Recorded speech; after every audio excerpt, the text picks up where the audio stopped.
السلام عليكم ورحمة الله وبركاته. نحمده ونصلي على رسوله الكريم أما بعد. فأعوذ بالله من الشيطان الرجيم. بسم الله الرحمن الرحيم. الحمد لله ثم الحمد لله. সম্মানিত ইমানদার মুসলমান ভাই ও বোনেরা, দেশের এবং দেশের বাহির থেকে যে যেখান থেকে আমাদের এই ভিডিও দেখতেছেন তাদের সকলকে আন্তরিক মোবারকবাদ এবং প্রাণ ঢালা অভিনন্দন। সম্মানিত দ্বীনী ভাই বোনেরা, আজকে আমাদের আলোচনার আলোচ্য বিষয় হচ্ছে জিন জাদুর মাধ্যমে বা বান মেরে মানুষের শরীরে বিষ ব্যথা দিলে সেই রোগীর চিকিৎসা পদ্ধতি কী। অর্থাৎ জিন মানুষের শরীরে বান মারে এবং জাদু করে। এই বান এবং জাদুর মাধ্যমে মানুষের শরীরে বিষ ব্যথা হয়। আর এই বিষ ব্যথার থেকে আপনি পরিত্রাণ বা মুক্তি পাবেন কিভাবে, এই ব্যাপারে এখন আমরা আলোচনা করব ইনশাআল্লাহ তাআলা। আমাদের দেশে লক্ষ লক্ষ মানুষ জিন জাদুতে আক্রান্ত।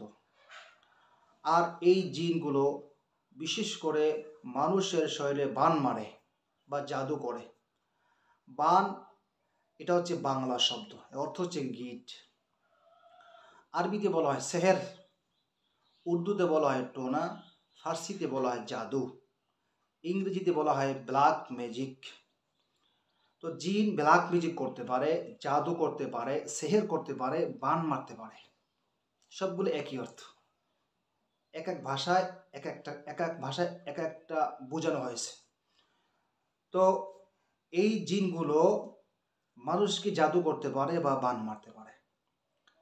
মানুষের মধ্যে যেরকম তান্ত্রিক আছে, জাদু করতে পারে, জাদু জানে, ঠিক তদ্রুপভাবে জিনদের মধ্যে তান্ত্রিক জিন আছে, এরা জাদু করতে পারে।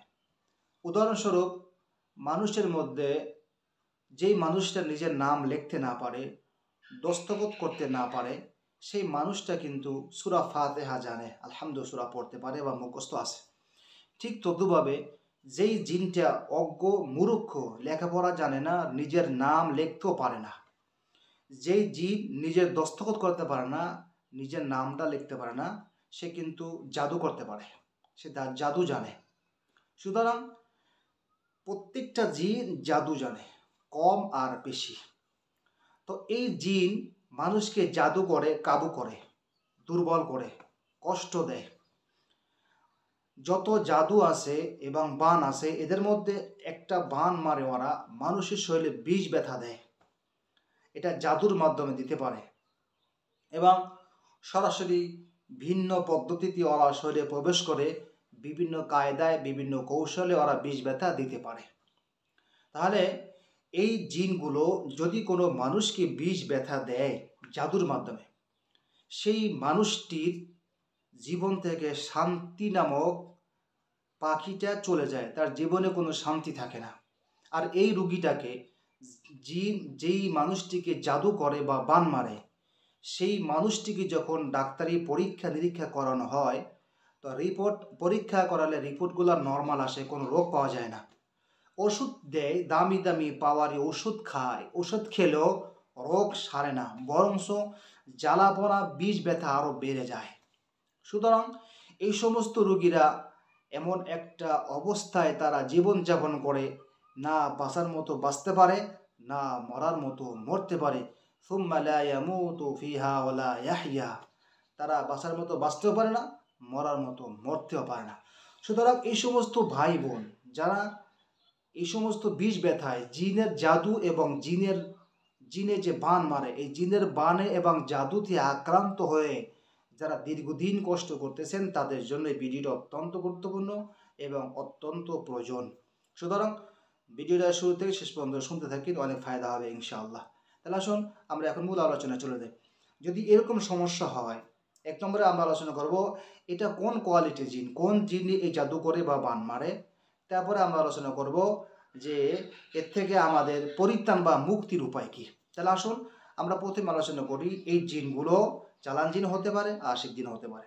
চালান জিন কাদেরকে বলা হয়? চালান জিন হচ্ছে কোনো তান্ত্রিক কুফরি করে, কোনো জিনকে বশ করে কোনো মানুষের পিছনে লাগাইয়া দেয়, লীলাইয়া দেয়, এই জিনগুলোকে বলা হয় চালান জিন। এই চালান জিনগুলো মানুষের পিছনে যখন লীলায় দেয় তখন এই জিনগুলো মানুষকে ক্ষতি করে। কিভাবে ক্ষতি করে? কখনো কখনো এই জিনগুলো মানুষের শরীরের ভিতরে প্রবেশ করে সে মানুষকে তার ইচ্ছা মতো, তার মন মতো সে ক্ষতি করে, বান মারে। আর এই বান মারার দ্বারা তার মাথা ব্যথা, তারপরে মাথা চাপ ধরা, বুকে চাপ ধরা, বুক ভার হয়ে যাওয়া, বুক জ্বালা পোড়া করা, হাড়ে ব্যথা করা, পেটে ব্যথা করা, হ্যাঁ, এক কথায় মাথার তালু থেকে নিয়ে পায়ের তালু পর্যন্ত প্রত্যেকটা জয়েন্টে ব্যথা হবে, প্রত্যেকটা শিরায় উপশিরায় ব্যথা হবে, কারণ সে সারা শরীরে বান মারে। আর এই বান মারার কারণে তার ভিতরে ওই ব্যথা হয়, ব্যথার সৃষ্টি করে। তখন সে তীব্র ব্যথায় কাতর হয়ে যায়, সে একেবারে সুস্থ মানুষটা অসুস্থ হয়ে যায়। আবার কখনো কখনো সে একেবারে দিব্যি সুস্থ হয়ে যায়। যখন জাদু করা বন্ধ করে দেয় তখন সে আবার স্বাভাবিক সুস্থ হয়ে যায়। তো এই চালান জিনগুলো মানুষের শরীরের ভিতরে প্রবেশ করে ক্ষতি করতে পারে। আবার এই জিনগুলো কখনো কখনো শরীরের বাহির থেকে জাদু নিক্ষেপ করে। যখন জাদু নিক্ষেপ করলে তার মাথা ব্যথা করে, মাথা চাপ ধরে, মাথা জ্বালা পোড়া করে, মাথা ব্যথা করে, দূর থেকে তার হাড়ে বান মারে বা জাদু করে, তখন তার এই বুক ব্যথা করবে, হাড় ব্যথা করবে। পেটে জাদু করে তার পেটে ব্যথা হবে, পেটে বিভিন্ন ধরনের সমস্যা দেখা দেবে, ডায়রিয়া হবে, আমাশা হবে, ডিসেন্ট্রি ডায়রিয়া হবে, পেটের ভিতরে বটবুট করতে থাকবে। আবার স্বপ্নে খাওয়ায় দূর থেকে, তখন তার পেটে ব্যথা হবে, পেট খারাপ হবে, বদ হজম হবে, ইত্যাদি ইত্যাদি সমস্যা দূর থেকে জাদু করবে। তার পুরা বডিটা অকেজ করে দেবে, দুর্বল করে দেবে, মাথার তালু থেকে পায়ের তালু পর্যন্ত প্রত্যেকটা জয়েন্টে ব্যথার সৃষ্টি করে দেবে, তার সমস্ত গা জ্বালা পোড়া করবে। এটা চালান জিনে করে। দ্বিতীয়ত হচ্ছে আশিক জিন। আশিক জিন হচ্ছে কোনো মানুষকে ভালোবেসে অথবা জিদ করে আসে। একটা মেয়েকে একটা পুরুষ জিনের পছন্দ হয়ে গেছে, তো সে ওই মেয়েটাকে জাদু করবে, তাকে এসে তার ক্ষতি করবে, তাকে ভালোবেসে আসে। ওরা বলে ভালোবেসে এসেছি, ভালো লাগে, ভালোবাসি, কিন্তু আসলে ভালো লাগা ভালোবাসার মানুষকে কি কষ্ট দেয় না। ওরা এসে মানুষকে জাদু করে বিভিন্ন ধরনের কষ্ট দেয়, কাউকে অজ্ঞান করে ফেলে, কার শরীরে বাসায় বেঁধে ফেলে। তো এই আশিক জিনগুলো মানুষকে ধরে দুই কারণে। একটা হচ্ছে ভালোবেসে মহব্বত করে তার কাছ থেকে যৌন সুখ নেওয়ার জন্য, তার কাছ থেকে শান্তি নেওয়ার জন্য, সুখ উপভোগ করার জন্য তাকে ধরে। দ্বিতীয়ত হচ্ছে কোনো মানুষকে শত্রুতা করে, জিদ করে, প্রতিশোধ গ্রহণ করার জন্য আশিক জিনগুলো তাকে আক্রমণ করে। কিভাবে? একটা মানুষ, একটা জিন রাস্তায় বসেছিল, সেখানে আপনি হাঁটতেছেন, তো তার গায়ে পাড়া পড়ছে, এরকম হতে পারে। বা জিন বসেছিল, আপনি ওখানে প্রস্রাব করেছেন, তো তার জিন তার গায়ে প্রস্রাব লেগেছে। অথবা আপনি রাত দুপুরে বাইরে নেমেছেন, তো ওখানে জিন চলাফেরা করতেছিল, তো ওখানে জিন ছিল, বা আপনি পানি ফেলেছেন, তো তার গায়ে আঘাত লাগছে, তো এই জন্য আপনার সে ক্ষতি করতে পারে। এবং জিন আপনার বাড়িতে বসবাস করত গাছে, সে গাছটা আপনি বিক্রি করে ফেলেছেন অথবা কেটে ফেলেছেন, তো দেখা যায় শত্রুতার জের ধরে, রাগে, গোসায়, জিদে সে অ্যাটাক করতে পারে। আবার দেখা যায় যেই জায়গায় আপনি বাড়ি করছেন সেই বাড়িতে জিন্নাতে বসবাস ছিল, তো আপনি ওখানে বাড়ি করাতে ওদের অসুবিধা হয়ে গেছে, যার কারণে ওরা আপনার উপরে অ্যাটাক করতে পারে, বা হিংসা করে প্রতিশোধ নেওয়ার জন্য ওরা আপনাকে ডিস্টার্ব করতে পারে বা ক্ষতি করতে পারে। তাহলে আমরা বুঝলাম চালান জিন মানুষের শরীরে জাদু মারে বা বান মারে, এর দ্বারা মানুষের শরীরে বিষ ব্যথা হয়। দ্বিতীয় হচ্ছে আশিক জিন। আশিক জিনটা দুই ধরনের, ভালোবেসে এসে ক্ষতি করতে পারে, শত্রুতার জের ধরে এসে ক্ষতি করতে পারে। তাহলে এই দুই ধরনের জিন, একটা চালান জিন, এটা হচ্ছে আশিক জিন। আশিক জিনের মধ্যে আবার দুই প্রকার, ইচ্ছা করে ভালোবেসে এসে ক্ষতি করতে পারে, অথবা শত্রুতার জের ধরে হিংসার বশীভূত হয়ে তার জিদ, তার রাগ পুরা করার জন্য, তার জিদ পুরা করার জন্য সেই ক্ষতিটা করতে পারে। এখন আসুন, আশিক জিন সেম মানুষের শরীরে প্রবেশ করে বাসা বেঁধে ফেলতে পারে, এবং মানুষের শরীরে প্রবেশ করে মানুষকে বিভিন্ন ধরনের বান এবং বিভিন্ন ধরনের বিষ ব্যথা দিতে পারে। আবার দূর থেকে শরীরে প্রবেশ করতে হবে না, দূর থেকে সে মানুষকে, যার উপরে তার টার্গেট বা যার উপরে তার ক্ষোভ, তাকে দূর থেকে জাদু করবে বা বান মারবে। এই বানের কারণে এবং এই জাদুর কারণে সেই মানুষটির বিভিন্ন সময় বিভিন্ন জায়গা শরীরে বিভিন্ন অঙ্গ প্রত্যঙ্গ ব্যথা হবে, ব্যথা হবে এবং জ্বালাপোড়া করবে। এই জিনগুলো দূর থেকে শরীরে প্রবেশ না করে দূর থেকে জাদু করে, আর এর দ্বারা মানুষের শরীরের মাথার তালু থেকে নিয়ে পায়ের তালু পর্যন্ত জ্বালাপোড়া করবে এবং বিষ ব্যথা হবে। এখন আসুন, দীর্ঘ সময় আমরা আলোচনা করলাম, এখন এই সমস্ত কথা, এত সময় যে কথাগুলো আপনারা বুঝতে পারছেন, যা শুনছেন আমি আশা করি আপনারা বুঝতে পারছেন। এখন চালান জিনের মাধ্যমে আপনাকে জাদু করুক অথবা বান মারুক, বিষ ব্যথা হচ্ছে, আশিক জিন ইচ্ছা করে আসুক বা যে কোনো কারণে রাগে এবং ক্ষোভে তার জিদ পুরো করার জন্য আসুক, যেভাবে সে আমার ক্ষতি করতেছে, এর দ্বারা আমার শরীরে জ্বালা পোড়া এবং বিষ ব্যথা হচ্ছে, এখন আমি এর থেকে বাঁচবো কিভাবে? আমাকে এখন বাঁচতে হবে।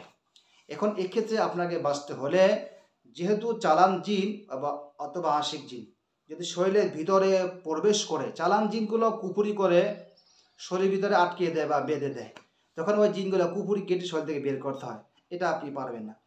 2 নম্বরে, যেই আশিক জিনগুলো শরীরের ভিতরে রক্তের সাথে মিশে গেছে, আপনার সাথে দীর্ঘদিন থাকতে থাকতে আপনার শরীরের সাথে অ্যাডজাস্ট হয়ে গেছে বা মিশে গেছে, শরীরের ভিতরে বসবাস করে, এখন ওই জিনগুলা ওখান থেকে বের করে মেরে ফেলতে হবে, সেটাও আপনি পারবেন না। দূর থেকে যে জিনগুলা আপনাকে ক্ষতি করে স্বপ্নের মাধ্যমে বা দূর থেকে জাদু করে, সেটা চালান হতে পারে, চালান জিন হতে পারে, আশিক জিন হতে পারে। এখন আপনাকে প্রথমে কোনো মুদাব্বির, যিনি কোরআন সুন্নাহ অনুযায়ী চিকিৎসা করেন, তার পরামর্শ নিয়ে তার কাছ থেকে ট্রিটমেন্ট বা চিকিৎসা নিতে হবে। তাহলে উনি ওনার পদ্ধতিতে, ওনার সিস্টেমে, উনি জিন এবং মহক্কেলের মাধ্যমে আপনার শরীরে যে চালান জিনগুলো আছে ওগুলো ধরে বের করবেন মুমিন জিনের মাধ্যমে। মনে রাখবেন, কাটা দিয়ে কাটা তুলতে হয়। সুতরাং ওই মুমিন জিন অথবা মহক্কেলের মাধ্যমে ওই শরীরের ভিতরে ঢুকিয়ে ওই জিনগুলো বের করে মেরে ফেলতে হবে। তাহলে আশা করা যায় ইনশাল্লাহ আপনার বিষ ব্যথা কমে যাবে, আর বান মারতে পারবে না, জাদু করতে পারবে না। আর 2 নম্বরে, যদি দূর থেকে শরীরের ভিতরে আসে না, প্রবেশ করে না, দূর থেকে জাদুর মাধ্যমে আপনার ক্ষতি করে, তাহলে ওই জিনগুলো কোথায় আছে, এটাও মুমিন জিনের মাধ্যমে অথবা মহাক্কেলের মাধ্যমে দেখতে হবে কোথায় ওরা আসে, কোথায় থাকে। ওই জিনগুলা খুঁজে খুঁজে খুঁজে খুঁজে ধরে এনে মেরে ফেলতে হবে। তাহলে এই জিনগুলা মারার পরে যদি আপনি আল্লাহ পাকের কোরআনের কিছু আয়াত এবং কোরআনের কিছু হাদিসের কিছু দোয়া আছে, এই দোয়া প্রয়োগ করে পানি পড়া খেতে পারেন এবং তেল পানি ব্যবহার করতে পারেন, তাহলে আশা করা যায় অল্প দিনের মধ্যেই আপনি সুস্থ হয়ে যাবেন। মনে রাখবেন, জিন মারা হচ্ছে অপারেশন করা, আর তেল পানি ইউজ করা হচ্ছে ওষুধ সেবন করা। সুতরাং কোরআনের আয়াতের মাধ্যমে শরীরের ভিতরে যে জাদু করে রেখে গেছে, এগুলো নষ্ট করতে হলে কোরআনের আয়াতের মাধ্যমে আয়াত পড়ে ফুঁক দিয়ে তেল পানি ব্যবহার করতে হবে। সুতরাং আমি প্রথমে জিনগুলো মেরে ফেলি, তারপরে আমি 1 নম্বরে মধু পড়া, 2 নম্বরে কালো জিরার তেল পড়া, 3 নম্বরে সরিষার তেল, 4 নম্বরে পানি, 5 নম্বরে সূরা ফালাক এবং সূরা নাস, এবং হাদিসের মধ্যে থেকে একটা দোয়া আমি লিখে দেই জাফরান কালির মাধ্যমে। এই 5টা জিনিস আমি রুগীকে সেবন করাই। 1 নম্বরে জিনগুলা মেরে অপারেশন করি, জিনগুলা মেরে ফেলি। দ্বিতীয়ত এই 5 প্রকারের ওষুধ আমি দেই আল্লাহ পাকের কোরআন এবং নবীর হাদিস অনুযায়ী। এগুলা সেবন করার দ্বারা, এই চিকিৎসার দ্বারা ইনশাল্লাহ আমার ব্যক্তিগত চিকিৎসার অভিজ্ঞতার আলো থেকে আমি দেখতেছি আলহামদুলিল্লাহ শত শত রোগী আল্লাহ তাআলা সুস্থ করতেছে এই পদ্ধতিতে। সুতরাং আপনারা যে সমস্ত মুতাব্বির ভাইরা এই ভিডিও দেখতেছেন, আপনারা এই পদ্ধতিতে চিকিৎসা করলে আপনাদের রোগীগুলো সুস্থ হবে, রোগীদের কাছ থেকে দোয়া পাবেন এবং আপনার চিকিৎসার মধ্যে বরকত হবে, তারা দোয়া করবে। আর বিশেষ করে যে সমস্ত ভাই বোনেরা আপনারা নিজেরা যদি আমল করতে চান, তাহলে কি করবেন? আগে মুতাব্বির কাছে আপনি যাবেন না, কারো কাছ থেকে চিকিৎসা আপনি নেবেন না, আপনি নিজে নিজে আমল করতে চাচ্ছেন। তো নিজে নিজে আমল করার দ্বারা যে জিনগুলো আপনার শরীরের ভিতরে রক্তের সাথে মিশে গেছে বা চালানের মাধ্যমে শরীরের ভিতরে আটকিয়ে দিয়েছে, বন্দি করে দিয়েছে, তো এই জিনগুলো তো আপনি আমল করলে বেরোতে পারবে না। আপনি তো নামাজ কালাম পড়তে পারবেন না, তা আপনি আমল করবেন কিভাবে? আপনি আমলের মাধ্যমে ওদেরকে সরাবেন, আপনাকে তো আমলই করতে দেবে না, নামাজ কোরআন জিকির আজকার করতে আপনাকে দেবে না। সুতরাং আপনাকে কোনো ডাক্তারের পরামর্শ অবশ্যই নিতে হবে। হ্যাঁ, যদি মাথা ব্যথা হয়, পেটে ব্যথা হয়, আপনার পাতলা পায়খানা হয়, সেক্ষেত্রে আপনার মাথা ব্যথার জন্য টাপ নীল খেলে মাথা ব্যথা সেরে যেতে পারে। এবং আপনার পেটে পাতলা পায়খানা হয়েছে, ওরসালিন খেলে, ইমুটিল খেলে, ফ্লাজিল খেলে কমে যেতে পারে। কিন্তু আপনার শরীরে যদি বড় ধরনের কোনো রোগ হয়, এই জন্য নিজে নিজে ট্রিটমেন্ট করলে হিতে কিন্তু বিপরীত হয়ে যায়। সুতরাং এই জন্য কোনো মুদাব্বির হচ্ছে ডাক্তার, কবিরাজ হচ্ছে চিকিৎসক,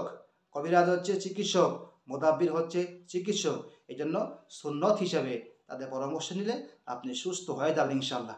তারপরেও যদি চান আমি নিজে নিজে আমল করব, বলে দেন আমাকে, আমি কি করলে এর থেকে বাঁচবো, তো আমি 1 নম্বরে বলে দিতে পারি, সেটা হচ্ছে আপনি সরিষার তেল নেবেন এবং পানি নেবেন।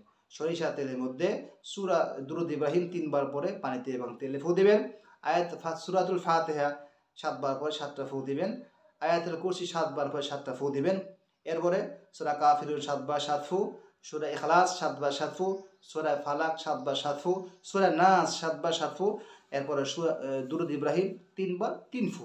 এই নিয়মে প্রতিদিন পানিতে এবং তেলে পড়বেন, 40 দিন পর্যন্ত ব্যবহার করবেন। 40 দিনই আপনি পড়বেন, প্রতিদিন ব্যবহার করার আগে আপনাকে পড়তে হবে। এবং ওই তেলটা আপনি শরীরে ব্যবহার করবেন গোসল করার পরে, এবং ওই পানিটা আপনি প্রতিদিন খাবেন, সকাল বিকাল দুবেলা করে। 40 দিন খাবেন, 40 দিন এই নিয়মে পড়বেন। এরপরে আশা করা যায় আল্লাহ আপনাকে সুস্থ করে দিবে। যদি আর পুরো সমস্যার সমাধান না হয়, তাহলে কোনো ডাক্তার অর্থাৎ কোনো মুদাব্বির এবং কোনো রাকি এবং কোনো কবিরাজের পরামর্শ নিয়ে চিকিৎসা নেন, আল্লাহ আপনাকে অবশ্যই সুস্থ করে দিবে ইনশাআল্লাহ।